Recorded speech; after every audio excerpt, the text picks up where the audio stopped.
Welcome back to another episode of the Educational AD Podcast.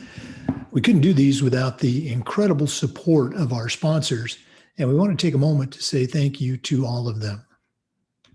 First, thanks to our diamond sponsor, Varsity Brands, including BSN, Varsity Spirit, and Herff Jones.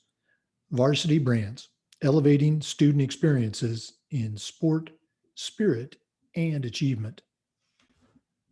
We also want to say thank you to our great platinum sponsors, including Camp Mobile, where leaders communicate better, Hometown Ticketing, simple and easy online ticketing, Vital Signs, bring student achievements to life, Gipper, sports graphics made incredibly simple, and Ephesus Lighting, innovating a brighter future at every level. Thanks to all of our great sponsors.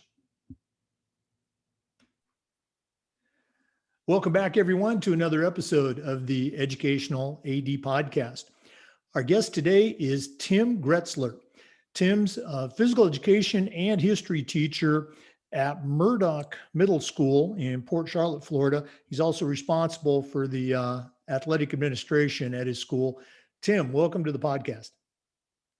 Jake, I really appreciate you having me. Thank you very much. Oh, well, we're excited to hear what's going on in your school. And also, we like to have middle school folks on to, kind of talk about the unique approach that you need to take with those sports. So let's go and jump right into it. We always like to let our listeners have a chance to get to know our guests. So tell us a little bit about yourself, where you grew up, where you went to college, and how your love of athletics led you to Murdock Middle School. Yeah, so I was sports was a late bloomer for me. So I'm originally from Michigan. I was born right outside Detroit in a little town called Mount Clemens. But we moved to Florida right about when I started elementary school, and been down here for pretty much most of my life. I was a graduate of Port Charlotte High, which is the high school. It's right down the street from the school that I'm at now here in Murdock. Which is nice. And I've been in this town for most of my life, from there. I went to a community college first, just kind of because at first when I got out of high school, I really just wanted to work, wasn't sure what I was going to do. So I went to Edison Community, got my associates there, and then I transferred up to a small little private Christian school called Luther Rice. It was right outside Lithonia, Georgia. So living in a small town, I kind of wanted to try the big city. So I went to school outside there, did that for about 3 years, and realized Atlanta traffic was just not for me. So once I got through with school, graduated from Luther Rice in about 2004, decided to come back down to Florida, missed the weather, missed the sunshine, and been back ever since. We'll talk a little bit about those early years coming back to Florida. Like you said, you're from Port Charlotte, and now you're working just down the road from your high school. How did that all happen?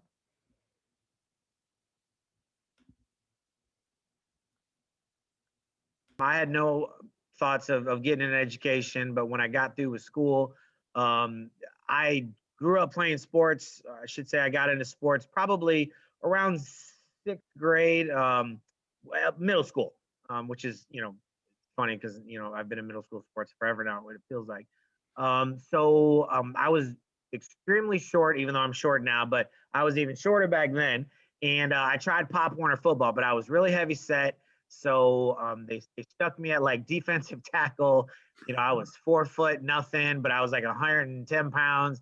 So Pop Warner football didn't last very long then. And then when I hit 7th grade, I hit a growth spurt. 7-8 inches, and just started kind of getting into other things. So I started playing basketball, recreation, things like that. Then I got involved with some travel basketball, got invited to some of those things. So I always loved basketball. When I got into high school, went back into football, did both, even tried golf for a little bit. I was not good. I wasn't great at anything, but I could play almost everything. So I could pick up a golf club and go out and play. I felt like I was just really like the sixth man in anything that I ever did. But any sport, anything I could do to run around and get out there. So I really fell in love with, pretty much everything. But I would say basketball and football were really my top two. So once I got out of high school, I thought about trying, maybe, doing a little bit here and there, but really it was just more intramurals and recreational kind of things. Like I said, I stopped growing when I was 12. So after I hit my 5'7" growth spurt, which at 12 years old, I thought, well, I might be fairly tall. But then when I looked at my mom and dad, there was just nothing in the books there. So, just really got into, as soon as I graduated, I started coaching Pop Warner. I started coaching recreation. I started doing Little League baseball, coaching out. And my pastor at the time was really big into coaching and things like that. So I just started working with teenagers and coaching, while I was in school. So really, when I moved back and I decided to get into teaching, which my mom said I was crazy, she looked at me funny. She said, "You want to do what?" It just was a perfect niche. As soon as I got in, I went back to my old high school, started coaching high school football, and then middle school sports. And I know you brought that up at the beginning. We didn't have middle school sports right away here. And I know some districts are different. We're a little bit smaller here in Charlotte County. So when I got into teaching, we didn't have middle school sports. Then we brought them in. So I immediately started coaching basketball, started working with one of my friends at high school who coached basketball. And really, the first couple of sports. And then when the recession hit, we cut them out again. So we lost middle school sports for about 3 or 4 years. And then we finally brought them back around 2012, 2013. And really, once we brought it back, my principal at the time was like, "Hey, can you help us out with some of these?" And so I really just started coaching every sport that we had. And the athletic director really just was kind of handed to me. There wasn't any bonuses other than, "We need you to help. Will you do it?" So I'm like, okay. So I just kind of started doing everything and anything that was sports related, and been doing it ever since. So it's been pretty awesome. Pretty good experience.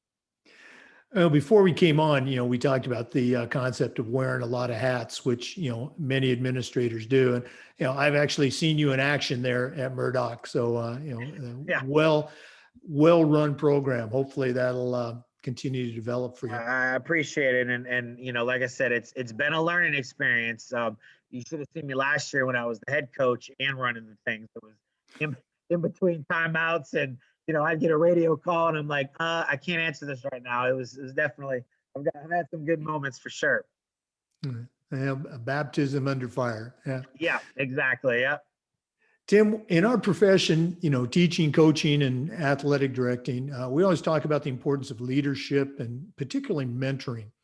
So I'm always curious, who are some of your mentors growing up? Maybe teachers or coaches that you had, or maybe people that you've worked with or worked for.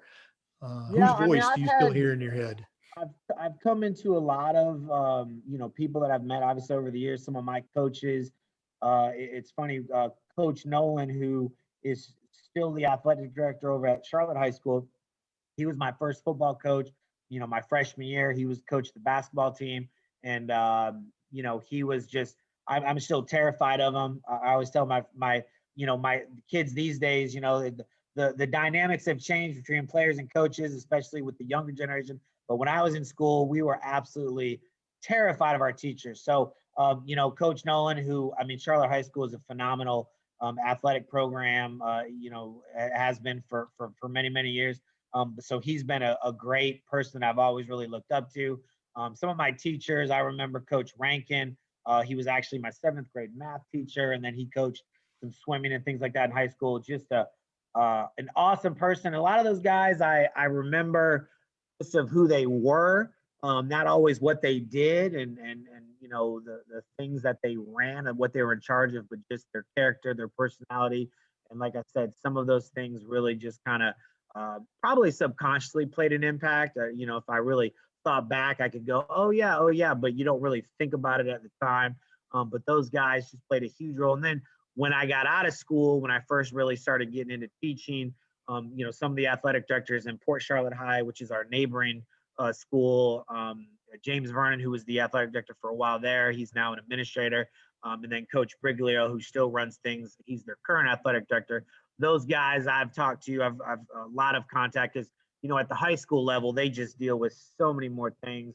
So any little thing that I have here at the middle school, and I'm always picking their brain and asking them things. And those were guys that I can think of, when I was younger, and then even most recently, who probably played a pretty big impact in what I do today. I didn't even think about that. We had Brian Nolan on as a guest. His episode aired, I think, about a week ago. Okay, And Coach awesome. Bruglio, his Yep. episode is coming up, I think, in a couple of weeks. So it's great to get a next generation athletic director. Yeah, I frequently text those guys. Coach Nolan gets a lot of texts and emails from me, basically because what I've tried to do here is model a lot of the things either there, or if I come up with a new idea, try to get some backdrop of, hey, has this been tried somewhere else, and pros and cons and things like that. But yeah, those two guys are very big and great at what they do, and those are very successful high school programs. So the middle school obviously we're on a much smaller scale, but I like to model after the best. Let's go and talk a little bit about the middle school experience. One of the things that we try to do with the podcast is share some best practices. So, you've been at Murdock for a while, you're a head coach of their program. You've kind of seen, the impact that sports has for a middle school student, as well as, what happens when those sports are taken away. So from your perspective, what are some best practices that you can share with our listeners about how you should run a quality middle school athletic program? I think the first thing I have always tried to do from day one is be consistent. And I know that word is probably used in every facet, but I think the reason why is because it's absolutely true. I've had so many instances where good events and even some bad events, for instance, were with athletics, academics is a big part. And we always preach to our kids, you are a student first, you're an athlete second. So athletics, and then, or as far as academics, and then when I was the dean, behavior and things like that were, if you put on a uniform for the school, you're representing the school, whether it's on the court or outside the court or somewhere else. So I have always tried to be consistent in what the expectations were, being clear, because as well as I do that, you can tell a teenage young man or young lady one thing, and they might hear something completely different. Sometimes as the adults, we're like Charlie Brown, and it's just, wah wah. And sometimes you scratch your head and you go, maybe I thought I told them what we expected. So, just trying to be consistent and clear with what the expectations were. And even sometimes when having to do the things you don't want to do, having to have the conversations you don't want to have. But, if you're clear and consistent with what it is that you expect when you come to those difficult situations, whether it's having to pull aside a kid who would have been a star player on your basketball team and said, hey, I'm sorry, but your grades weren't what we clarified and what we said were at the beginning. You can't be a part of the team this year. Or if it was a discipline issue and we had to say you didn't meet the expectations that we had, you're going to have to turn in your stuff, and we hope you come back next year. But this was a violation, things like that. Those students, I have never had a meeting where they didn't leave and you weren't on the same page. Whether or not they agreed with it or not, and obviously I've had kids, leave my office upset, crying in tears because of those consequences, but because you were, consistent with them, they knew, and that transcends. So then when new kids come in, they know that, hey, Coach Gretzler or is this is what he expects, this is what's going to happen. And I think that's just a huge thing, because you will, and I will, and I've found, we got a bell going off here for a second. There's always a new thing that's going to come up. There's always going to be a situation that, you weren't sure about, or might be kind of one of those gray areas. There's a lot of gray the farther we go on through this. So, just having those expectations with them, and then, being fair, trying to explain it as best we can with the student, with the parent, if need be, I found has helped. And like I said, those situations aren't always easy. But those are things that definitely I have always tried to live by, And then, of course, if I'm never sure, I go find somebody who I trust their judgment, who might be able to shed some light on one of those situations.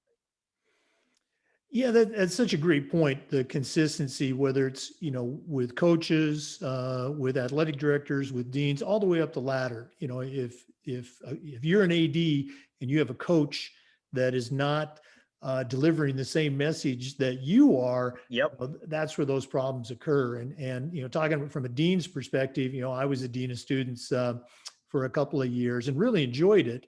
But we really strive to have that consistency and Hmm. communication. Talk a little bit about the parent aspect, dealing with parents as an AD or as a dean. It's a little bit different at the middle school level than it is at the high school level. Share your perspective on working with parents.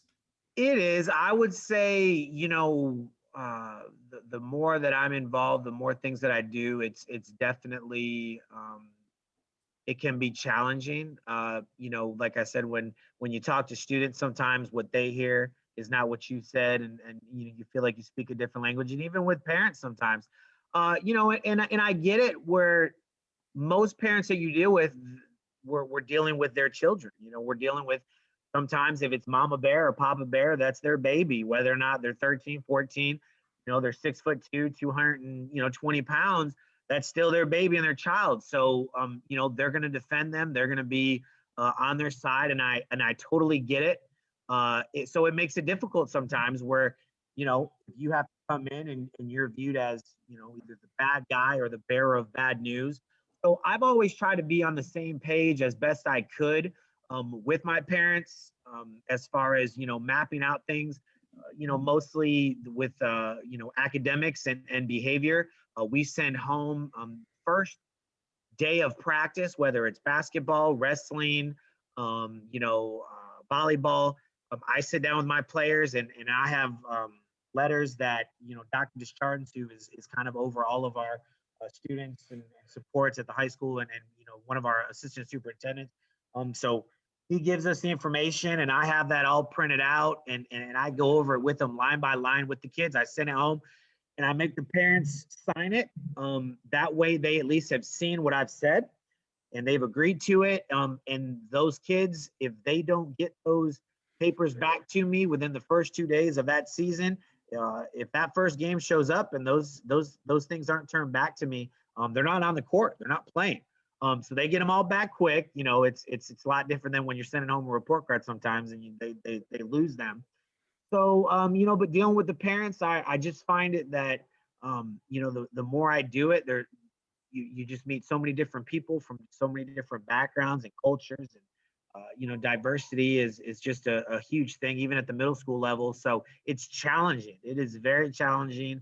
But at the same time, when you get to experience the joys and the highs, whether your team's winning or a big moment, in a game or even after a season, and you can talk to the parents. And we have parents that sometimes they'll make contributions to the school. They'll help out with the athletic program, whether or not their child is the star player, or sometimes their child doesn't get to see the court much, but they learn things and they're a part of a team, and they experience that. And the best part is after a season when you can talk to a parent about how much you've seen their kid grow, or how much their child has meant to you, or what they've done, and then that parent reciprocates that back. I think that's not always, but that's a really a great part of being involved in what we do. As far as that, but you've just got to have an open mind when you're dealing with parents. You have to have an open mind, and there's, like I said, there's a lot of gray in everything. You've got to just try to find common ground. No, I think that's a huge, huge point, trying to find that common ground where you as an administrator or a coach, your message is getting across, and the parent, at least they feel like they're being heard. Okay. Right, exactly. Yeah, everybody wants to be heard, whether it's the parent or the child. So we try to do that. Try to do it in the most constructive way. Because sometimes they don't agree with you, or whether it's playing time or even sometimes making a team. You have to kind of go over with them and explain how the team's made up, what they're consistent of. Sometimes it's like with basketball. I tell parents, if depending on what position your child plays, there's a few spots for these positions, there's only a few spots for these positions. And, sometimes it might not be as good, but sometimes as a coach, you can see potential in a player. So, yeah, they might not be at this point on day one, but, by day 30, they might be somewhere else. And sometimes you have to explain that with them. And then usually I think if you're fair with them and you're open and honest, they usually respect that and, understand it better. And I might not always agree with it, but at least you can understand. And that's what I always try to say when I get off the phone with a parent, whether it was when I was a dean, giving a referral, if I had to give a consequence, a discipline, whether it was in school, out of school, I always said, does this make sense?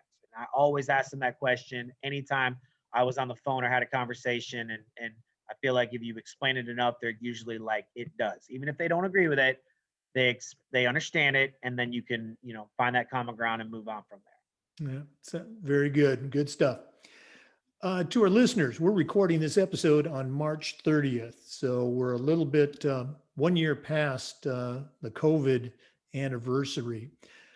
Tim, we've been asking our guests to kind of give us an update. How have you responded this year with your school? Obviously it's been different across the country, and even in Florida, we've had some differences, but how did Murdock Middle School respond to COVID this year? Not just for return to play with sports, but also return to school. Can you share what's going on?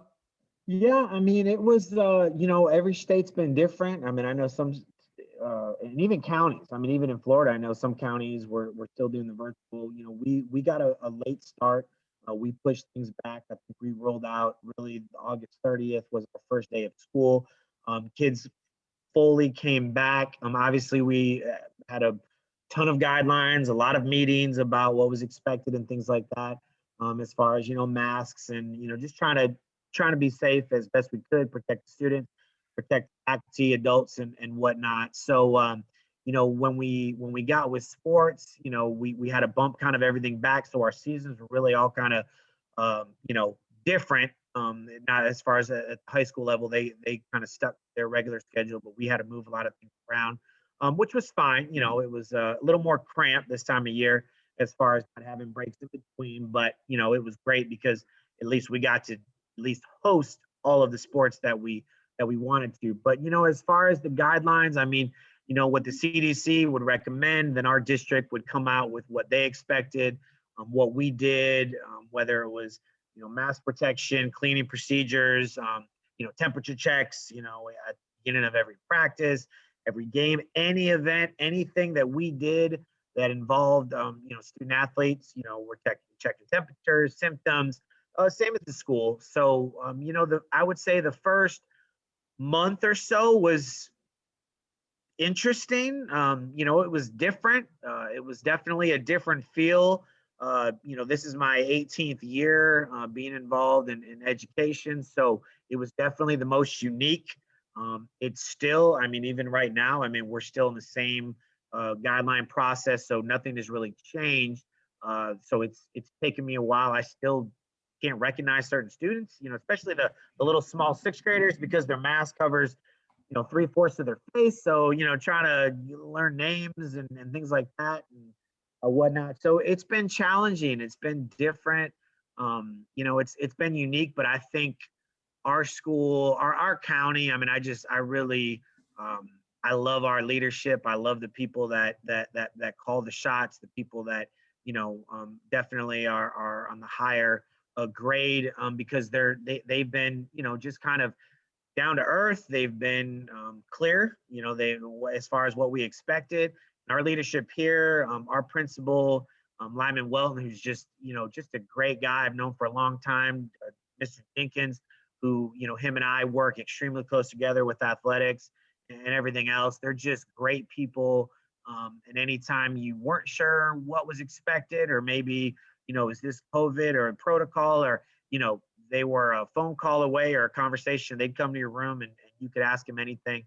They were always very, as far as forthcoming with what they expected. And so that makes a big difference. When you work with people, you work under people who, treat you as an equal, and they're, and that's what I try to model everything that I do and what I've done as far as what I've seen. So yeah, this COVID year has definitely been one for the books, and it's been challenging, but overall, I think it's gone fairly smoothly. So I'm glad we're able to do what we've done. Right. Well, again, I've been able to see, firsthand, you guys have been doing a great job, continued success as you wrap up spring sports. Tim, I'm curious about this next topic. Since we've started these interviews, I've been asking athletic directors around the country about this idea of social awareness and social justice. And my question has been this, what are some things that we can do as athletic administrators, as leaders? What are some things that we can do better for our kids, for our coaches, for our community? What are your thoughts on that? It's probably the most difficult thing to do. Now, I'm a little bit younger as far as some of the people that I've worked with and coached with and whatnot. But when I started in education, I was in my early 20s, so I was really young back then. Now I don't feel so young. But even today, I mean, just the amount of information that comes out, it's so much faster than what it did 10, 15 years ago when I first got involved with coaching in sports. What can we do better? I think having an open line of communication, I think, is the biggest. As we get older, we get more set in our ways, and things that we believe to be true resonate a little bit more to us. We become a little bit more prouder with our opinions and things like that. And I'm a fairly opinionated person. At least most of my loved ones will tell me that in certain realms. So I don't always agree with people and or this and that. But I always try to be open, and I try to keep the line of communication open. I think with kids these days, they are just bombarded with information, and even when I teach, I teach history, and we'll touch on old topics, but I still feel like there can be some relevance today.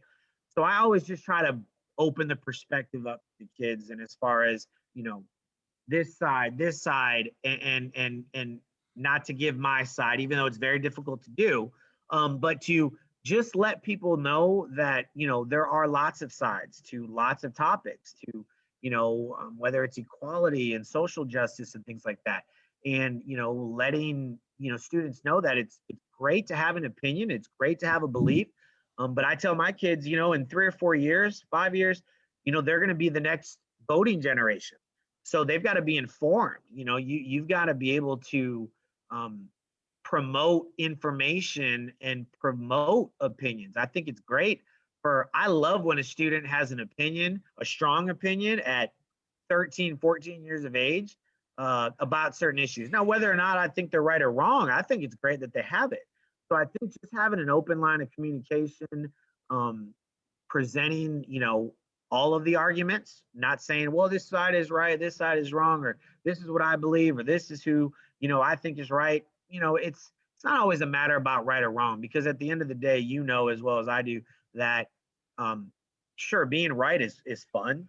Yeah, it might be great for a small window of time, or winning is fun, but there's still a lot of things you can learn, and lessons you can learn in losing, or lessons you can learn in just being exposed to other sides and other topics. So I think just the idea of being more open with our kids about things that are going on, and being aware, because I used to feel like I knew a lot about what was going on, and I've learned over the last few years that just, man, it changes quick.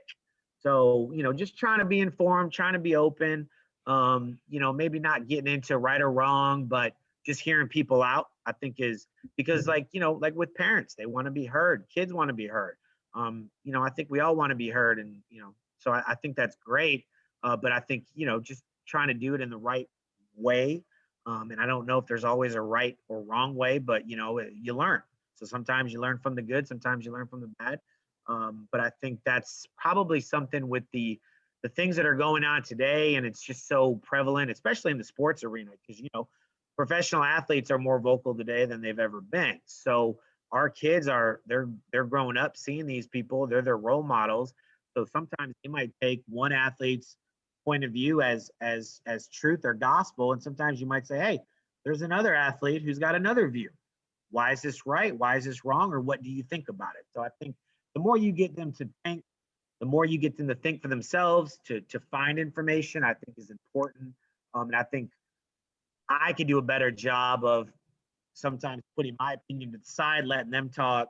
And then, if I feel like the context is right, I could maybe, give them some of my thoughts and ideas. But, for the most part, I think just letting them talk and letting them, hear them out, I think is very important with our kids.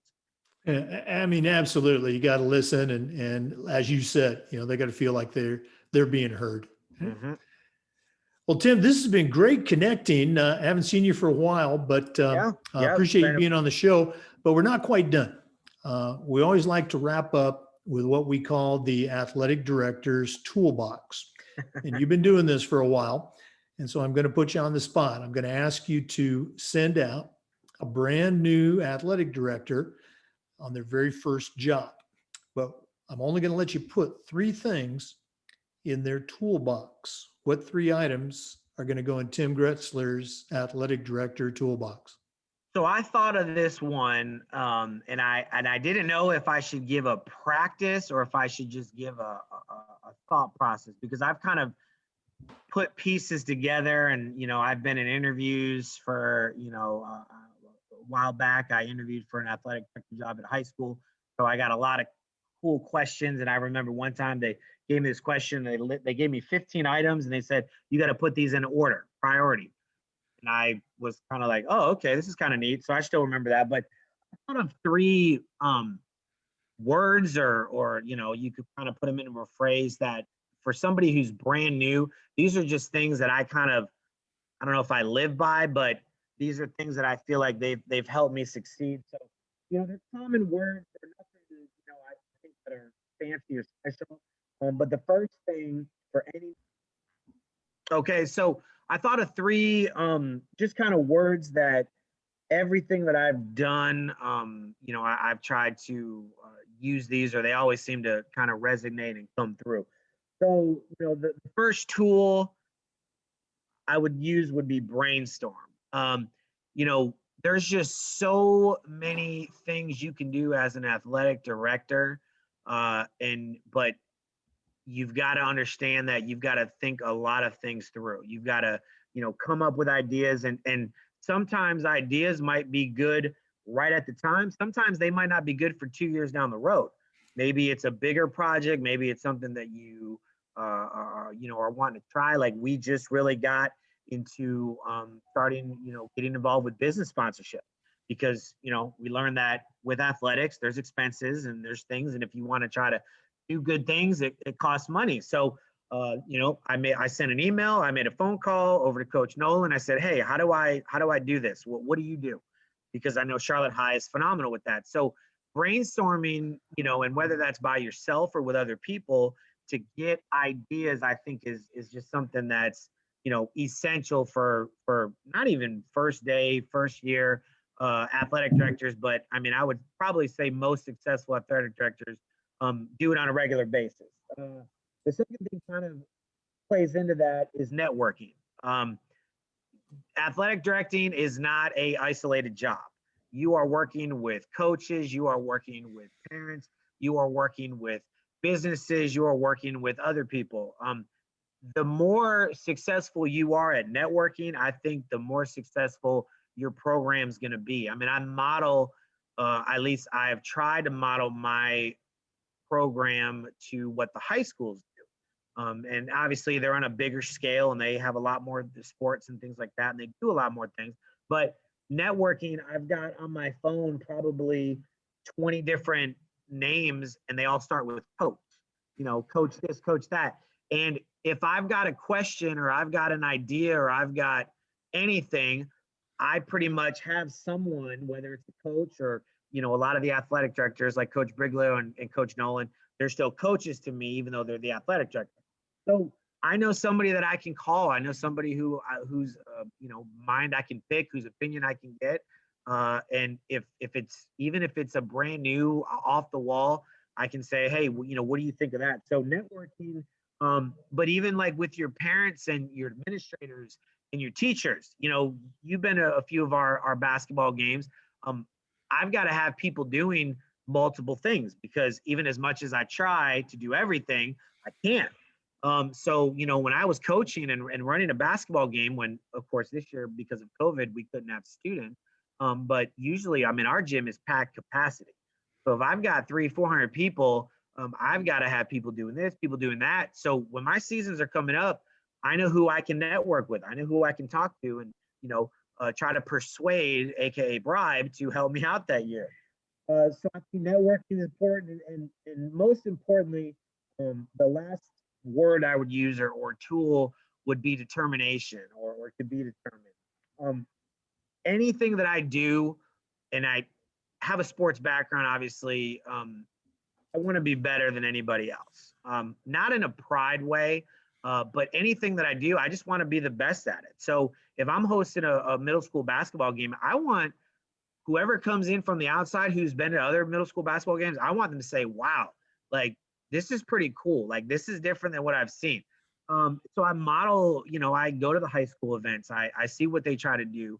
But I think the bringing an attitude of determination, just wanting to be the best or wanting to be really good at your job, it resonates with everything in your programs and with the kids. Because, what do we teach kids when they play? I mean, sure, winning is great and you want to win, but you want them to be determined. You want them to persevere. You want them to get through the struggles and the ups and the downs. And because ultimately that no whether where you go in life after high school, even if you're a star, after college, you're going to have to do something else. So I think you need to be determined. You need to have an idea of wanting to win or wanting to be the best. And don't go into it, trying to just do a job. Do the best job that you can do and try to do the best job that's better than anybody else. At least that's what I like to do. Now that puts a lot of stress and pressure on you, but I think having that, if you can balance it the right way, the best way, is just going to make your program better. Your kids are going to be better for it, and you're just going to have a lot of great experiences that you can look back on. And however long you do it for, when you're done and you call it a career, you can say, I did the best that I could do. And, that's it. Well, again, I've been at your events and I can attest you do a great job. And we've been doing that. We've done about 130 of these interviews now with athletic directors from across the country. And I always let an AD know you came up with a new tip. No one's ever said brainstorm. So we're adding that to the Really? list Huh. All right. of best practices. And I think it's a great one. Okay. Absolutely. Okay. Yeah, I remember my first, if we got time, after I had my interview, when I first started doing the athletic events, I took a piece of paper and I just kind of wrote down literally anything that I could think of that either needed to be done during that event. I would write down who was going to do it and just kind of, and then I realized, oh, I forgot this. Or then when I talked to somebody else, they gave me an idea. And then, so you kind of, learn those things. And really, everything that you do, sure, there's always going to be the same, few things, the biggest things, but why not make something different? So I added a few things when we hosted the championship game a couple weeks after the season ended, just to, it was more theatrical, but I was like, hey, we're hosting a title game. Let's make it as cool as we can. So kind of deal. But yeah, those are things that I've always tried to do. And like I said, sometimes it makes it a little bit more stressful. It makes the event a little bit more stressful, but when it's done, you just have a relief, and usually it just bodes well, and it just makes the experience better for everybody else. Well, Tim, again, thanks so much for being on the podcast. If one of our listeners wanted to reach out and pick your brain, what's the easiest way for them to get a hold of you? Probably my email, which is Tim, TIM Gretzler, GRETZLER, and it's at yourcharlotteschools.net. So that's our county address, but you can find any of those just through the Charlotte County Public Schools website here in Florida. That'd probably be the easiest way to get in touch with me. just because, email Tim is. Gretzler, Murdock Middle School, Charlotte County Schools in Florida. Thanks so much for being on. Okay. Thank you so much, Jake. I appreciate it. For our listeners, remember the Zoom recordings of these interviews are also being uploaded to the FIAAA Educational AD Podcast YouTube channel. So take a look at those. And until next time, thanks for listening. Come back again for another episode of the Educational AD.